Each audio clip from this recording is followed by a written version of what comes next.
nakakatipid din ang mga mamimili. Sa mahigit 7,000 kadiwa na idinaos sa buong Pilipinas, 1.8 milyon na pamilya ang nakinabang sa mababang presyo ng bilihin.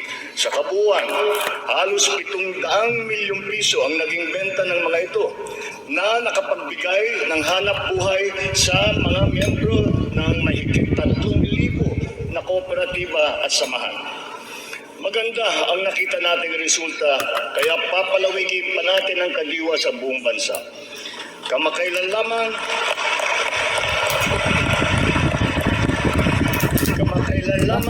ay nagsanib puwersa na ang mga ahensya ng pamahalaan upang lalo pang patibayin ang kadiwa. Katuwang natin dito ang buong sektor ng agrikultura at ang lokal na pamahalaan. Our aim is to boost our local agricultural production through consolidation, modernization, mechanization, and improvement of value chains, augmented by timely and calibrated importation as needed. Nakita nating tumaas ng 2.2% ang sektor ng agrikultura sa unang 3 buwan ng taong ito. Our methods are now more guided by science and the balance of nature, so that production is both sustainable and responsible, benefiting both this and future generations. Our fisheries codes must be revised to incorporate and strengthen science-based analysis, which will protect both the interests of our fisherfolk and our fisheries and aquatic resources. To this end, of our fishery sector in harmony with environmental balance.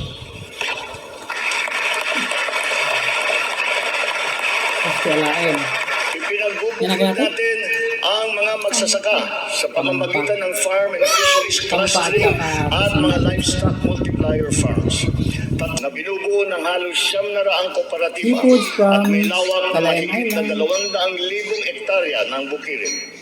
Upang mas mapabilis at mas mapadali ang pagbuo ng kooperatiba, kakailanganin natin ang suporta ng Kongreso na maamyandahan. Magitan nito, unti-unting lalakas ang kanilang produksyon at puwersa sa merkado. Totoo ang kasabihan. Malawak natin ang kanilang kaalaman sa makabagong mga teknolohiya at pamamaraan. Isa na rito ang paggamit at subok din at maaasahan. Sa balanced fertilizer strategy, gaganda ang ani ng mga magsasaka. Hindi na nila kailangan pang umasa sa mas mahal at imported na fertilizer. Saka namigay ang pamahalaan ng mahigit 28,000 mga mandako ng Pilipinas. Sa ilalim ng iba't ibang mga programa ng kagawaran ng agrikultura, namigay ang pamahalaan ng mahigit na 50 milyong binhi ng palay, mahigit 1 milyong binhi ng mais, at sari-sari mga binhi ng gulay. Nagpamigay tayo ng mahigit 100,000 binhi ng niyog at nagpatanim sa halos 10,000 hektarya ng lupa sa buong bansa. Lahat ng mga binhig ito ay makabago, hybrid at mataas ang kalidad. Sa naging pagtaas ng presyo ng gasolina at pataba, nagdala ng kaunting ginhan ng pagtaas ng presyo ay ang mga smuggler manipula ng presyo ng produktong agrikultural. Hinahabol at iaabla natin sila. Sadyang to break free.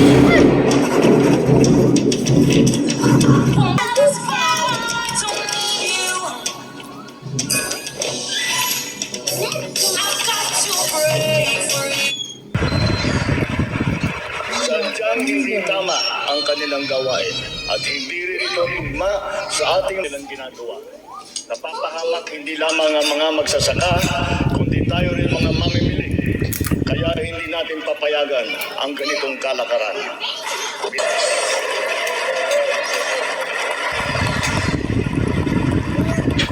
Mahalaga ang ng mga farm-to-market roads ng buong bansa upang maitugtong mabuti ang mga saka dito.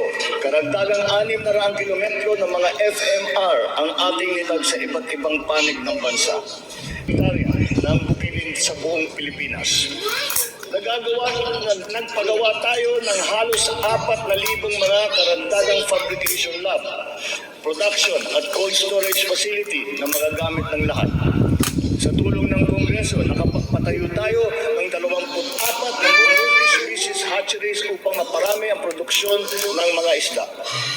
Nakabantay tayo sa anumang banta ng mga sakit at peste na maaaring dumapo sa mga pananim at alagang hayop. Malapit tayo magkaroon ng mga epektibong gamot at bakuna labang sa mga ito. Biosecurity levels ng mga alagang hayop bilang tayo rin ay naghahanda sa El Nino na nagbabadyang tumama sa mga darating na buwan. Nagsimula na tayong maghanda at ang mga buffer stock at ang mga kagamitan patubig ay hinahanda na. Kung kinakailangan, magsasagawa pa tayo ng cloud seeding upang makapagdala ng ulan. Kasabay ng lahat na ito, hinihibok din natin ang ating sambayanan na magtipid ng tubig para sa malawakang paghanda sa banta ng tagtuyot. Tulad ng ating ipinangako, ipinagpatuloy natin mahalagang haligi ito ng sektor ng agrikultura na ating inaayos. Nitong nakalipas na taon, mahigit 70,000 titulo ng lupa ang ginawad sa mga benepisyaryo ng reformang agraryo.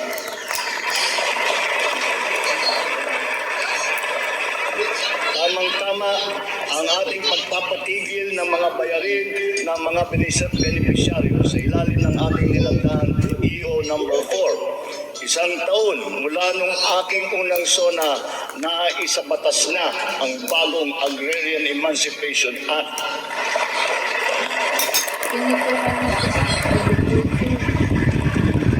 Dahil dito, ang 57 billion piso ng utang na pinapasan ng mahigit 600,000 benepisyaryo ay tuluyan ng nabura.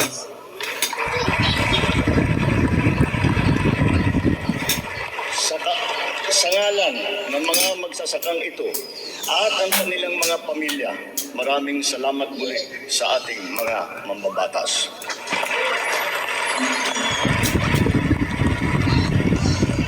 Ang tubig ay kasing halaga rin ng pagkain. Kailangan natin tiyakin na may sapat at malinis na tubig para sa lahat at sa mga susunod na salinlahi. Kasama na rito ang tubig na ginagamit natin para sa sakahan. Considering its fundamental importance, water security deserves a special focus. Our efforts must not be scattershot, but rather cohesive, centralized, and systematic. So given that urgency, we have created the Water Resources Management Office to specifically handle the delicate job involving this most precious resource. Nakikipag-ugnayan tayo sa Kongreso upang maipasa ang batas para sa pagbuo ng isang Department of Water Resource Management.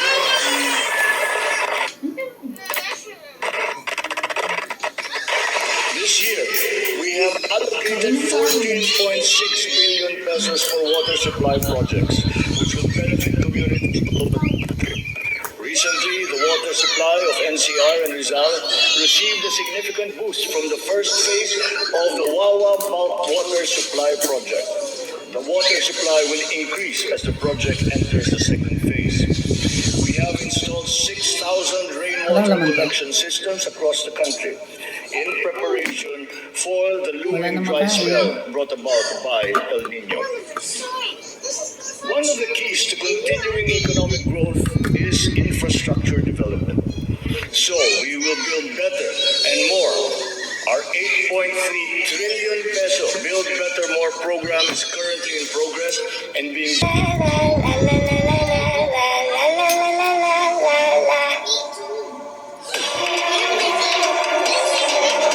implemented.